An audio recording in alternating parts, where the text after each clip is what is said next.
পোষা হাঁসের ডিম, দেশি খাবার, বেশি স্বাদ আর নিজের হাতে লাগানো সবজি দিয়ে মজাদার একটা ডিমের তরকারি রান্না করে ফেললাম। এই যে এটা কোনো সাধারণ রান্না না, অসাধারণ হয়েছিল, দুর্দান্ত লেগেছিল, দুর্দান্ত স্বাদের। তো চাই পুরো ভিডিওটার সাথে থাকবেন এবং এই মজাদার রান্নাটা উপভোগ করবেন এবং আপনারাও রান্না করে খাবেন। এই যে প্রথমেই আমার ডিমগুলো দেখিয়ে দিলাম, আমার পোষা হাঁসের ডিম এগুলো। আর এই যে বেগুন গাছ থেকে বেগুন তুলে এনেছি, আর এই বেগুনগুলো একদম কিচি কিচি নিয়েছি। আর বেগুনগুলো এই যে দেখুন, আমি একটু দেখে নিচ্ছি যে পোকা আছে কিনা। নিচ দিয়ে এরকম কেচে কেচে নিলে পোকাটা দেখতে সুবিধা হয়। এখানে বেগুন একটু কেটে ভিজিয়ে রেখেছি, তাহলে কষটা বের হয়ে যাবে। তো দেখুন এই যে একটু কালো কালো হয়ে গেছে। বেগুনের গায়েও আমি একটু হলুদ মরিচ মাখিয়ে নিয়েছি, লবণ, তারপর তেলের উপরে ভাজা হবে এই জন্য। আর ওই যে দেখতে পাচ্ছিলেন দুইটা ঢ্যাঁড়স আমার গাছে নতুন হয়েছিল, তো ওই দুইটা কি করব, ফেলে দিতে হবে। চিন্তা করলাম আজকে ডিমের সাথে দিয়েই খাবো। তো ঢ্যাঁড়স দুইটা দেওয়াতে আরও মজা হয়েছিল, একটু আঠালো আঠালো ভাব এসেছিলো। ঢ্যাঁড়সে তো একটু টাইপ থাকে, সেটা আপনারা জানেন।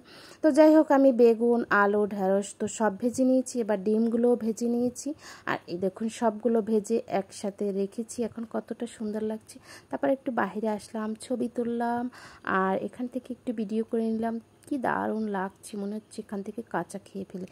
যাই হোক, এই যে রান্নায় আবার ফিরে আসি, আপনাদের সাথে রান্নার প্রসেসটা তো শেয়ার করতে হইবে, এত বক বক করলে হইবে না ফালতু। তো হলুদ মরিচ তো যে যার মতো দিবেন, তবে সেটারও একটু পরিমাণ আছে, দুঃখিত আমি দেখাতে পারলাম না, কিন্তু ওই মুহূর্তে আমার ভিডিওটা ক্লিপটা নিতে খেয়াল ছিল না। তো যাই হোক, এই যে আমি ডিমগুলো দিয়ে এখানে একটু কষিয়ে নিচ্ছি, তাহলে ডিমের কালারটা একটু ভালো থাকবে। আমি ডিম ভেজেও নিই, আবার একটু এরকমও কষিয়ে নিই, তাহলে আমার কাছে ভালো লাগে। সাদা সাদা আবার ভালো লাগে না, যার যার রুচি আর কি ভাই। যাই হোক, রান্নার কালার রং সুন্দর করতে হলে কিন্তু এগুলো করতেই হবে। তো আমি এখানে সবগুলো আলু আর ওই বেগুনটা পরে দেবো, কেন বেগুন তো একটু নরম, তো অন্য যে দুইটা তিনটা ছিল আইটেম সেগুলো আমি কষিয়ে, তারপর এই যে ঝোলের পানি দেওয়ার পর ফুটে ওঠার পর আমি ভেজে রাখা বেগুনগুলো দিয়ে দিলাম। তো রান্নাটা পুরোটা না দেখলে কিন্তু এভাবে রান্না হবে না, কালার এতটা সুন্দর আসবে না। রান্না কিন্তু সবাই করে, তবে সবাই রান্না কিন্তু এত লোভনীয় মজা হয় না। তো ফাইনালি আমি কাঁচা ঝাল আর ধনিয়া পাতা দিয়ে দিলাম।